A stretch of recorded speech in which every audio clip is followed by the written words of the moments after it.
Next chapter দেখো আছে physiography.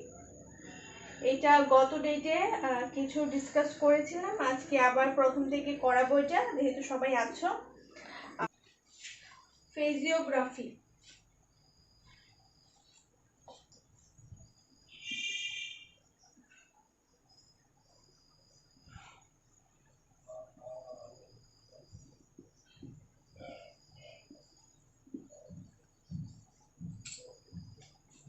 Physiography তো দেখো কি লেখা আছে, chapter 6, physiography is the writing of two or more words together without lifting the pen, the resulting outline being called a physiogram.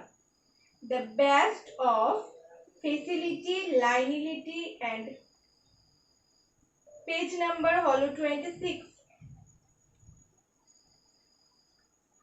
The best physiograms are those which combine the qualities of facility, lineality and legibility. তো physiography হলো এরকম একটা জিনিস আমরা স্টেনোগ্রাফিতে পেয়েছি, যেটা use করে আমরা ওয়ার্ডগুলো বা সেন্টেন্সগুলোকে খুব তাড়াতাড়ি ইজি ওয়েতে লিখতে পারবো। আমরা এতদিন ভাওয়েল দিয়ে, ডিপথং দিয়ে, ট্রাইফং দিয়ে, এগুলো দিয়ে দিয়ে কি করতাম, ওয়ার্ড লিখতাম বা সেন্টেন্সটা লিখতাম। একটা একটা ওয়ার্ড লিখতে হলে আমাদের ভাওয়েল লাগতো, ডিপথং লাগতো, ট্রাইফোন লাগতো, বা এতদিন অবধি যা যা রুল পড়ছি সবই লাগতো। কিন্তু ফিজিওগ্রাফি এটা এরকম একটা জিনিস যেটা তোমার লাইনিলিটি, ফ্যাসিলিটি আর লেজিবিলিটিগুলো ঠিক রেখে তুমি কিন্তু এই আউটলাইনগুলোকে without vowel, without diphthong, without আমরা যতগুলো রুল এখন অবধি পড়েছি এগুলো ছাড়াই তুমি লিখতে পারবে, শুধু স্ট্রোক কনসোনেন্ট ইউজ করে। তো দেখো এরপরে কি লেখা আছে, ফিজিওগ্রাফি বলতে পারো এটাকে, বা ফিজিওগ্রামও বলতে পারো। A physiogram should be easy to write. It should not ascend too far above nor descend too far below the line, and it must be legible when written. Subject to the observance of these conditions, the practice of phrase writing will greatly increase the writer's fluency and speed. তো কি বলেছো, ফিজিওগ্রাম বা physiography use করে আমরা কি করব, আমরা লেখাটার মধ্যে ফ্লুয়েন্সি আর স্পিড আনতে পারবো। ঠিক আছে, তারপর নেক্সট আছে, the first word from of a phraseogram must occupy the position in which it should be written if it stood alone.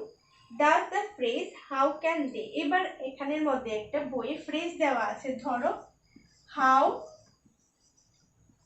can they। বিজন হয়তো ওইগুলো ভিডিওগুলো দেখোনি যে হাউ কিভাবে লিখতে হয়। হাউ হলো গ্রামালোগাস, ঠিক আছে, হাউ কেন গ্রামালোগাস, হাউ গ্রামালোগাস। তো এতদিন আমরা গ্রামালোগাস পেয়েছি, ভাওয়েল পেয়েছি, এগুলোকে আমরা একসাথে অ্যাটাচ করে কিভাবে লিখতে পারবো কোনো ভাওয়েল, ডিপথং এগুলো ছাড়া। তো হাউ আমরা কিভাবে লিখি, হাউ লিখতাম এভাবে হাউ। ক্যান আমরা কিভাবে পেয়েছি, ক্যান, এগুলো হলো গ্রামালোগাস। হাউ পেয়েছি এভাবে, ক্যান পেয়েছি এভাবে। দে আমরা কিভাবে লিখতাম, দে, মেয়ে ভাওয়েল দিয়ে লিখতাম। ঠিক আছে, এখন ফিজিওগ্রাফিটা এরকম ভাবে বানানো হয়েছে, এগুলো আলাদা না করে লিখে আমরা একসাথে মানে কিভাবে লিখতে পারবো উইদাউট লিফটিং পেন বা পেন্সিল, এটা আমরা এখন দেখব। এখন দেখো হাউ ক্যান দে, ঠিক আছে, আমাদের লেখাটা লিখতে হবে এরকম ভাবে। এতদিন আমরা আলাদা আলাদা করে লিখে এসেছি, কারণ স্টেনোগ্রাফিটার মানে হলো আমরা কত স্পিডে কত তাড়াতাড়ি লিখতে পারবো। যদি আমরা আস্তে আস্তে করেই লিখি বা একটা একটা ওয়ার্ড করে আমাদের লেখার থাকে, যেটা লিখতে গেলে অনেক টাইম লাগে, তাহলে তো আমরা ইংলিশ ল্যাঙ্গুয়েজই লিখতে পারি। তো স্টেনোগ্রাফি কেন লাগে, স্টেনোগ্রাফি তার জন্যই লাগে, স্টেনোগ্রাফির দরকারটা কি জন্য লাগে, স্পিড ইনক্রিজ করে। ঠিক আছে, কোনো লেখা স্পিডে লিখতে গেলে বা ফ্লুয়েন্সি আসতে গেলে আমরা স্টেনোটা ইউজ করি। তো দেখো হাউ লিখলাম, হাউ এর সাথে অ্যাটাচ করে ক্যান লিখলাম, তারপর ক্যানের সাথে অ্যাটাচ করলে দে লিখলাম। সেই ক্ষেত্রে দের মধ্যে মে ভাওয়েলটা তোমাকে দিতে লাগবে না। এগুলো কিছু কিছু ফ্রেজিওগ্রাফি আছে যেগুলো তোমাকে একদম মুখস্থ করে নিতে হবে গ্রামার লোগাজের মতো। তো এরকম একটা সেন্টেন্স তুমি খুব ইজিলি লিখে নিতে পারছো। হাউ, যেগুলো আমরা প্যাসেজ প্যারাগ্রাফ লিখতে গেলে প্রায় সময় পেয়ে থাকবো। হাউ ক্যান দে, খুব বেশি আমাদের এগুলো ইউজ হয়ে থাকে। ঠিক আছে, স্টেনোগ্রাফারের যে এক্সামগুলি হয় এগুলোর মধ্যে এই সেন্টেন্সগুলো বেশি দেওয়া থাকে। হাউ ক্যান দে, ঠিক আছে, বোঝা গেছে কিভাবে লিখবো। How can they. এই ক্ষেত্রে আমরা প্রথম যেই ওয়ার্ডটা পাবো, যেমন হাউ, ঠিক আছে, হাউটা আমরা পেয়েছিলাম অন দ্য লাইন, তাই আমরা হাউটাকে অন দ্য লাইন লিখে বাকিগুলো যতটুক যেভাবে আসে এতটুকু লিখতে হবে। বাকিগুলোর ক্ষেত্রে তোমার দেখতে হবে না যে ক্যান তো on the line above the line ছিল, তো এখানে আমি ক্যান কেন অন দ্য লাইন লিখলাম, এই ব্যাপারটা কিছু নেই এখানে। শুধু তোমার দেখতে হবে ফার্স্ট ওয়ার্ডটা আমার কিভাবে ছিল, এটা কি অ্যাবভ দ্য লাইন ছিল, না এটা কি অন দ্য লাইন ছিল, না থ্রু দ্য লাইন ছিল। ফার্স্টে যেরকম থাকবে এটা দেখে বাকিটা তুমি টানবে। দেখো how can they. Next same ভাবে দেখো আছে আই হ্যাভ। এই চ্যাপ্টারটা শেষ করে আমি এক্সাম নেব। আই হ্যাভ, তো বিজন আমরা আই কিভাবে পেয়েছি, আই আমরা অ্যাবভ দ্য লাইন পেয়েছি। আই ডিপথং মধ্যে আই আও পড়েছি না, তো এটা হলো আই এর সাইনটা। হ্যাঁ, আই হ্যাভ, হ্যাভ আমরা ভি দিয়ে লিখি শুধু হ্যাভ। তো এটার ক্লাসটা হয়তো তুমি করোনি, তুমি এটা দেখে নেবে, না হলে এটা অসুবিধা হবে তোমার। আই হ্যাভ, তো এটা কিছু না, এটা আইটা আমরা আলাদা লিখতাম, হ্যাভটা আলাদা লিখতাম, এখন আমি আই হ্যাভ একসাথে লিখে ফেলছি। তারপর দেখো, ধরো আছে আই থ্যাংক ইউ। এবার আই থ্যাংক ইউ আমরা কিভাবে লিখবো, আই পেয়েছি আমরা অ্যাবভ দ্য লাইন, তাই বাকি সবটা ওয়ার্ড আমরা অ্যাবভ দ্য লাইন লিখবো। আমাদের দেখতে হবে যে ফার্স্ট যেই ওয়ার্ডটা আছে এইটা আমরা কি পেয়েছি, অ্যাবভ দ্য লাইন পেয়েছি, না অন দ্য লাইন পেয়েছি, না থ্রু দ্য লাইন পেয়েছি। ফার্স্টটা যদি অন দ্য লাইন হয় তো বাকি সবগুলো অন দ্য লাইন হবে, ফার্স্টটা যদি অ্যাবভ দ্য লাইন হয় বাকি সবগুলো অ্যাবভ দ্য লাইন হবে। তো আই থ্যাংক ইউ আমরা আলাদা আলাদা লিখলে কিভাবে হতো, আই থ্যাংক ইউ। ঠিক আছে, তো এখন আমরা এইভাবে না লিখে একসাথে লিখব। আই থ্যাংক ইউ, এটা আছে অ্যাবভ দ্য লাইন, লাইনের উপরে আছে আই থ্যাংক ইউ। এরপর দেখো আছে উইথ। উইথ আমরা কিভাবে পেয়েছি, তোমরা কি পেয়েছিলে উইথ কিভাবে লিখতে লাগে?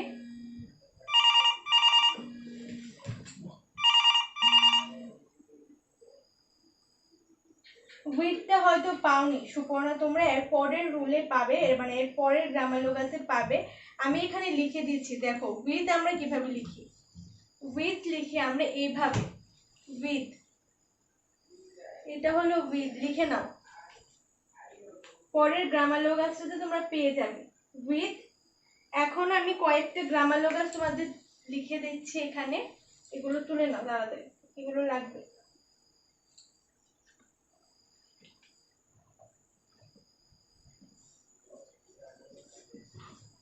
উইথ হলো এইভাবে, ঠিক আছে, হোয়েন হলো এইভাবে, উইথ হলো অ্যাবভ দ্য লাইন, হোয়েন হলো অন দ্য লাইন। উইথ হলো অ্যাবভ দ্য লাইন, হোয়েন হলো অন দ্য লাইন। হোয়াট হলো অন দ্য লাইন, আর সরি অ্যাবভ দ্য লাইন, এখানে একটা লাইন আছে, ঠিক আছে, হোয়াটটা তোমরা লিখবে অ্যাবভ দ্য লাইন, আর উড লিখবে তোমরা অন দ্য লাইন। মানে কি বোঝাচ্ছে, উইথ আর হোয়েন সেম, সার্কেলটা সেম হবে, শুধু উইথটা অন দ্য লাইন হবে, কি বলছো, অ্যাবাভ দ্য লাইন হবে, আর হোয়েনটা অন দ্য লাইন হবে। সেম ভাবে ওয়াট আর would same semi circle use করে হবে, শুধু ওয়াটটা অ্যাবাভ দ্য লাইন হবে, উডটা অন দ্য লাইন হবে। এগুলো হলো গ্রামালোগাস, ঠিক আছে, যেগুলো এরপরের তাতে তোমরা পাবে। বইয়ের মধ্যে সবাই দেখো 28 নাম্বার পেজে লেখা আছে ফ্রেজগুলো, I thank you, I think you should be, I have the, এগুলো যেভাবে লেখা আছে সেইভাবে কিন্তু তোমাদের প্র্যাকটিস করতে হবে।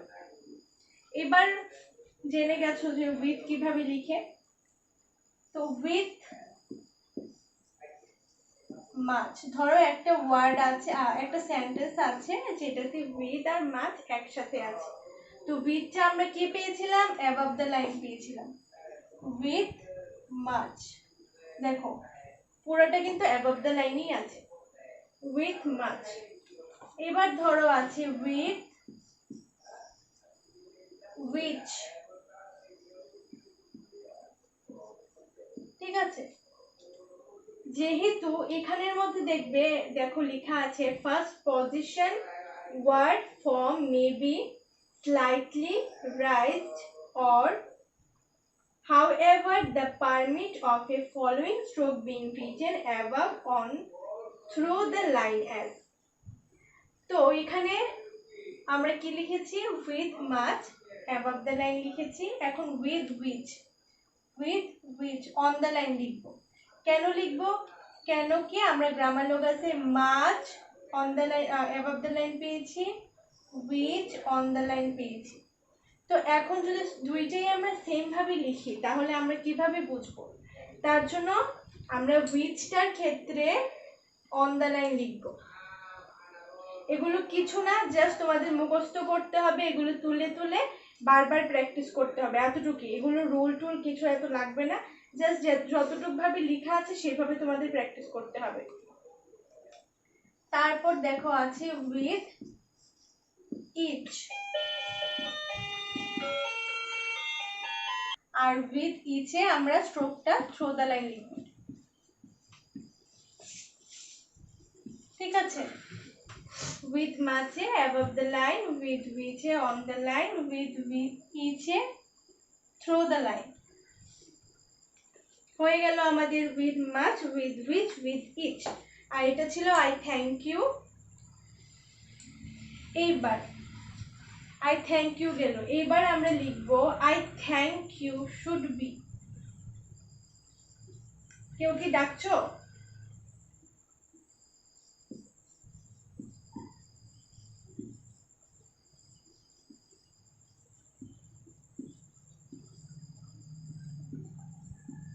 দেখো এই সবটা লেখাকে আমরা কিভাবে একসাথে লিখবো এখন। I think you should be, I think you should be, এই সবটা লেখা আমরা অন দ্য লাইন লিখব। I think you should be. দেখে নাও, পেন্সিল না উঠিয়ে তোমাকে এক টানে লিখে যেতে হবে।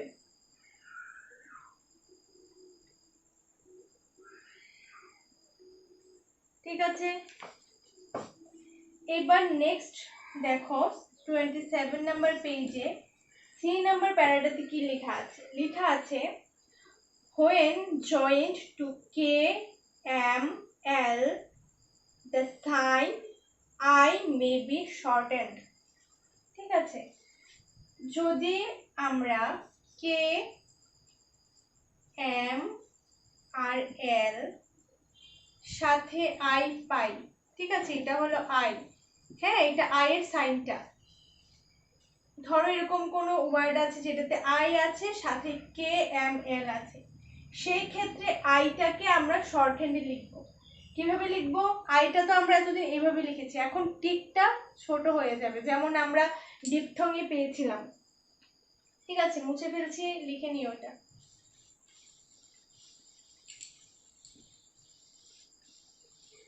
এটার চ্যাপ্টারটা বড় আছে, এটা ভালোভাবে পড়বে। এই দেখো এবার এখানে এক্সাম্পলটা আমি দিচ্ছি যে কে এম এল থাকলে আইটাকে কিভাবে আমরা শর্ট করে লিখব। ধরো এক্সাম্পলে আছে আই ক্যান, আই লিখবো আমরা, জাস্ট একটা টিক দেব দিয়ে কে লিখে ফেলবো, এটাই হয়ে গেল আই ক্যান। আই ক্যান, ঠিক আছে? কোনো কনফিউশন থাকলে বলবে, না হলে আমি বুঝতে পারবো না। আই ক্যান, যদি I R K M L একসাথে থাকে, এখানে আই এর সাথে আমি কে পেয়েছি, মানে প্রোনাউন্সিয়েশনটা দেখবি, কে লেখাটা না, প্রোনাউন্সিয়েশনটা। আই ক্যান, আই এর সাথে কে পেলাম, তাই আমি আইটাকে শর্ট হ্যান্ডে লিখলাম, মানে আরো শর্ট করে দিয়েছি টিক থেকে। ধরো আছে আই এম, তোমরা এটা আগেও ডিপথঙে পেয়েছো। আই এম, আই এম হয়ে গেল আই এম। তারপর ধরো আছে আই উইল, আই দিবে টিক দেবে আর আপওয়ার্ড এল দেবে, এই সবগুলো অ্যাবভ দ্য লাইন হবে, এই সবগুলো অ্যাবভ দ্য লাইন হবে, কেননা আইটা আমরা অ্যাবভ দ্য লাইনে পেয়েছি। কোনো কনফিউশন থাকলে বলো, কারোর কোনো কনফিউশন থাকলে বলো এখন অবধি, আছে কারোর? হ্যাঁ হ্যাঁ, আইটাকে যদি কে, এই দেখো এটা হলো কে, এটা হলো এম, এটা হলো এল, এরকম কোনো কিছু যদি থাকে তাহলে আমরা আইটাকে শর্ট করে লিখব। একটা মানে টিকটা আমরা পেতাম, দুইটা টিক দিয়ে আই পেতাম, এই ক্ষেত্রে আমরা একটা টিক ইউজ করব আর কি, ঠিক আছে? তো এগুলো তোমাদের মুখস্থ করতে হবে, তুমি ভূষণ তো পারোই, আরো ভালোভাবে প্র্যাকটিস করবে, কারণ তোমার আউটলাইন গুলো ঠিক হতো না, above the line, through the line, on the line, এগুলো ঠিক করে লিখবে, বাকি স্ট্রোক তো ঠিকই আছে, ঠিক আছে? তো এটা আই ক্যান, তারপর আই এম, তারপর আই উইল।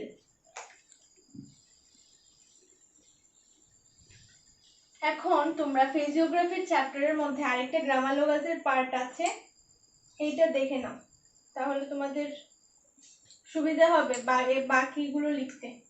গ্রামালোগাস, ঠিক আছে?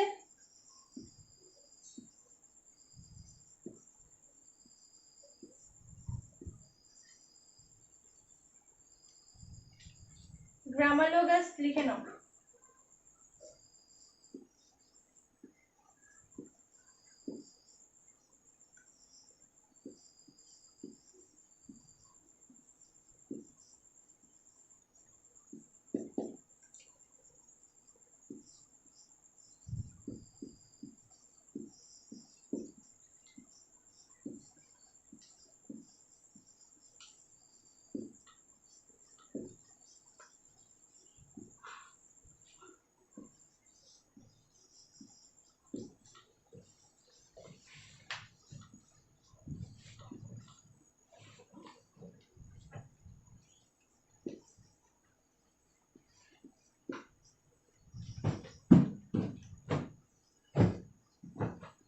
তুলে নাও।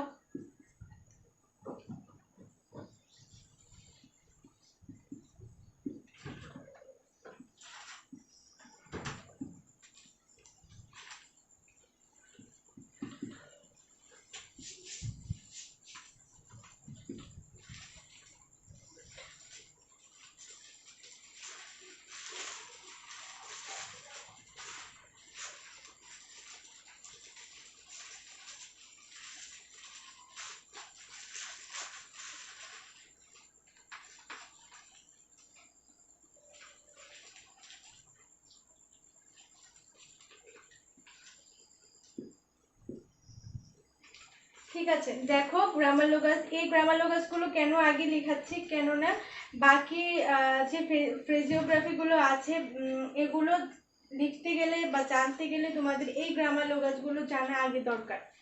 তো এখন আমি দেখছি যে থ্যাঙ্ক আর থ্যাঙ্ক আমরা কিভাবে লিখবো। থ্যাঙ্ক আর থ্যাঙ্ক লিখবো আমরা above the line, thank, thanked. Think লিখবো আমরা on the line, think. Thank, thank, think. হ্যাঁ বলো। না না, এটা সেম ভাবেই হবে, মানে তুমি টিক দিয়ে বোঝাতে পারবে যে এটা এইভাবে লিখবে আর কি, যে এটা থ্যাঙ্ক, এটা থ্যাঙ্ক, এটা থ্যাঙ্ক। ঠিক আছে, একটু কেটে দেবে আর কি, এটা তুমি করে নিতে পারবে, এখন করতে যেও না। আচ্ছা, থ্যাঙ্ক, থ্যাঙ্ক, থিঙ্ক, তো সবগুলোই light. Thank, thank, think, think হবে অন দ্য লাইন। দো, দোটা হবে ডিপ।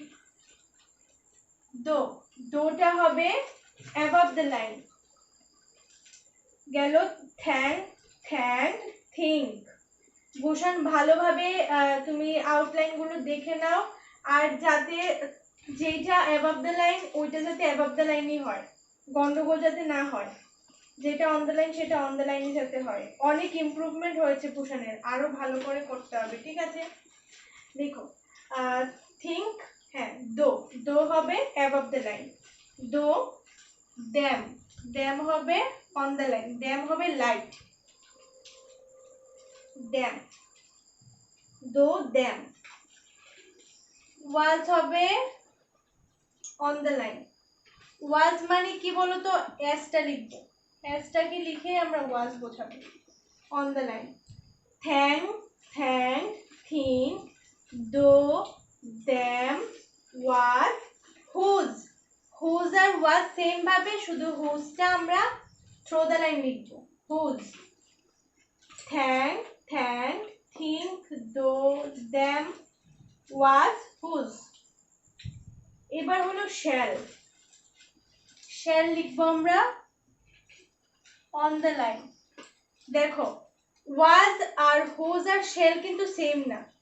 শ্যালটা আমরা এই স্ট্রোকটা যেভাবে লিখতাম সেটা দিয়ে লিখবো। এটা কিন্তু আবার এরকম সোজা লিখলে হবে না, যে স্ট্রোকটা যেরকম ভাবে কনসোনেন্ট তোমরা পেয়েছো এইভাবেই লিখবে। তো এইটা ছিল এস, এটাও ছিল এস, আর এটা হলো ইশ, এটাও হবে ইশ। উইশ, উইশ সেম ভাবে হবে, উইশটা থ্রো দ্য লাইন হবে। ছিল কি ওয়াজ, হুজ, শ্যাল, উইশ। এবার আমরা পারি যে উইথ কিভাবে লিখবো, above the line with, when লিখবো অন দ্য লাইন, সেম ভাবে ওয়াট লিখবো অ্যাবভ দ্য লাইন, উড লিখবো অন দ্য লাইন। ঠিক আছে, এগুলো হলো লেফট সেমি সার্কেল, আর এগুলো হলো রাইট সেমি সার্কেল। ঠিক আছে, এবার ও, ও, ওই, এই তিনটা স্ট্রোকে আমরা সেম ভাবে লিখবো। এটা ছোট টিক দিয়ে লিখবো, এই দেখো টিক। অন আমরা যেরকম ভাবে লিখতাম অন, এই স্ট্রোকগুলিও সেম। ও, ও, ওই,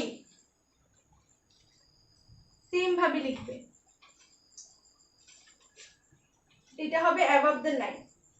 তারপর আসো হি। হিকে এখন আমরা টিক দিয়ে লিখতে পারবো, এতদিন আমরা হি এরকম ভাবে লিখতাম। ঠিক আছে, এখন এটা না লিখে আবার আরো শর্ট করে পাচ্ছি, আস্তে আস্তে দেখতেই পাচ্ছ লেখাগুলো কত শর্ট হচ্ছে, আরো শর্ট করে পাবে। ঠিক আছে, কিন্তু আমরা ফুল স্ট্রোকে হিটাও আমাদের লিখতে হবে, আবার টিক হিটাও, এটাকে আমরা টিক বলি, টিক, টিক হিটাও আমাকে লিখতে হবে। তো কোন সময় টিক হিটার ইউজ হবে এটা আমি বলবো নেক্সট ক্লাসে। তো হিটা হলো অন দ্য লাইন। আরেকবার পড়ে দিচ্ছি, থ্যাঙ্ক হলো অ্যাবভ দ্য লাইন, থ্যাঙ্ক আর থ্যাঙ্ক সেম, থ্যাঙ্কড হলো অ্যাবভ দ্য লাইন, থিঙ্ক হলো অন দ্য লাইন, দো হলো ডিপ বা ডার্ক হলো অ্যাবভ দ্য লাইন, ড্যাম হলো অন দ্য লাইন, ওয়াজ হলো dark on the line, whose হলো থ্রু দ্য লাইন, শ্যাল হলো light stroke on the line, wish হলো light stroke through the line. হ্যাঁ, with আর when same semi circle, শুধু উইথটা আমরা লিখবো অ্যাবভ দ্য লাইন আর হোয়েনটা আমরা লিখবো অন দ্য লাইন। আর ওয়াট আর উড আমরা সেম ভাবে লিখবো রাইট সেমি সার্কেল ইউজ করে। ওয়াটটা লিখবো আমরা কিভাবে, রাইট সেমি সার্কেল দিয়ে অ্যাবভ দ্য লাইন লিখবো ওয়াটটা, আর উডটা লিখবো আমরা অন দ্য লাইন। আর ও ও ওই এই দুইটা সেম ভাবে লিখবো, টিক দিয়ে লিখবো, এই টিকটা আমরা অ্যাবভ দ্য লাইন লিখবো। আর হি যেটা আছে এটা আমরা অন দ্য লাইন দিয়ে টিক দিয়ে লিখবো। তো সবাই তুলে নিয়েছো? ঠিক আছে, তাহলে আজকের ক্লাসটা এতটুকু থাকবে। বাকি হ্যাঁ বলো, কোনো কনফিউশন থাকলে বলো। ভূষণ, কোনো কনফিউশন আছে?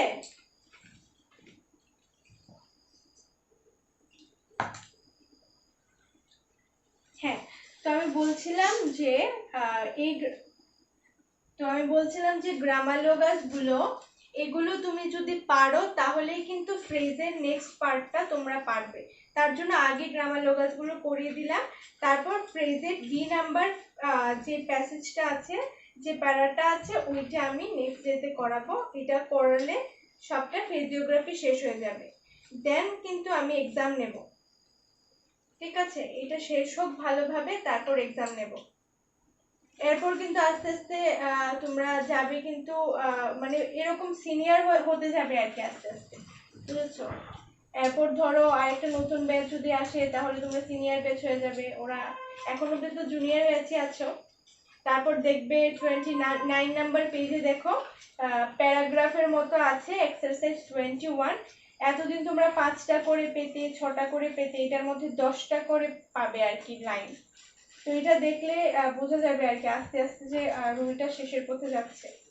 ঠিক আছে, ফিজিওগ্রাফি শেষ হওয়ার পর তারপর নেক্সট রুল আসবে সার্কেল এস এন্ড জি। তো এখন এতক্ষণ অবধি যা পড়ালাম বা আগের রুল সবকিছু মিলিয়ে কোনো কনফিউশন থাকলে এখনই বলো, পরে এক্সামের সময় কিন্তু কোনো কনফিউশন থাকলে আমি মানবো না যে এটা পারিনি ম্যাম, আমি এটার মধ্যে কনফিউজ ছিলাম তার জন্য পারিনি, বলে হবে না। এখন থেকে বলে নাও। আর বিজনকে বলছি আগের গুলো আমি পাঠাবো, এগুলো দেখবে। তোমাদের কোনো কনফিউশন নেই তো? তো সবাই টাস্ক লিখে নাও। Consonant 1 line, consonant 1 line each. আর বিজনকে পেজ পাঠাতে হবে না তুলে?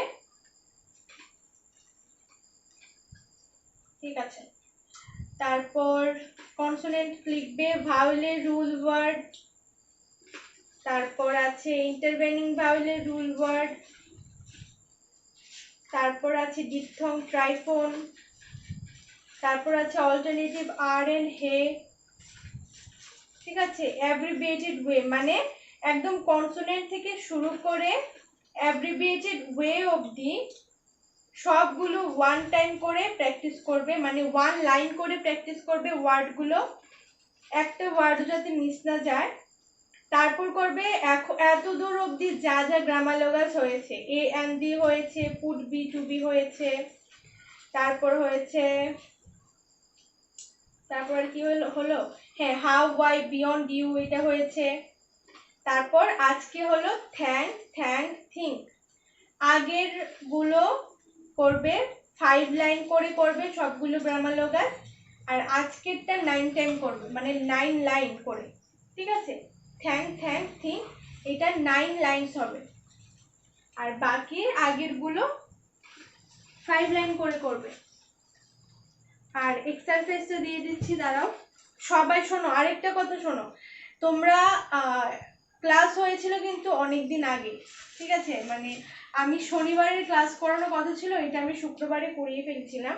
তো মাঝখানে অনেক টাইম পেয়েছো, এত দেরি করে টাস্ক পাঠালে আমার কিন্তু দেখতে অনেক মানে অসুবিধা হয়। আমার তো আরো কাজ থাকে, আরো ক্লাস আছে, তো ওদেরও তো মানে চেক করতে হয়। তোমাদেরটা চেক করতে করতে আর টাইম থাকে না। তোমরা পাঠাও 3টে বাজে, তখন 4টে বাজে, কেউ কেউ 5টার সময় পাঠাও।